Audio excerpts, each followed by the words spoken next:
మీ నుంచి ఎదుటివారికి చాలా ప్రమాదం ఉంది. మరి దీనికి సొల్యూషన్ ఏంటి డాక్టర్? పుస్తకాన్ని చదవడం మానేసి సమాజాన్ని చదవడం నేర్చుకోండి. మీ బ్రెయిన్ స్లోగా ఈ సొసైటీకి అలవాటు చేయండి, అన్నీ సర్దుకుంటాయి.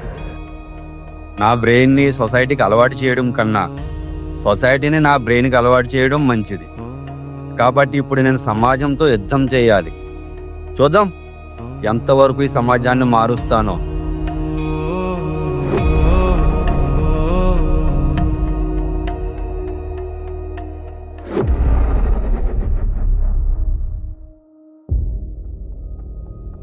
ప్రకృతే క్రియమానాని గుణై కర్మాని సర్వస్థః అహంకార విమూఢాత్మ కర్తః మితి మన్యతే. ఏంటి అలా చూస్తున్నారు? అర్థం కాలేదా? మంచిది. మీ యొక్క గుణముల చేత ప్రకృతి సమస్త కర్మలను మీతో చేపిస్తుంది.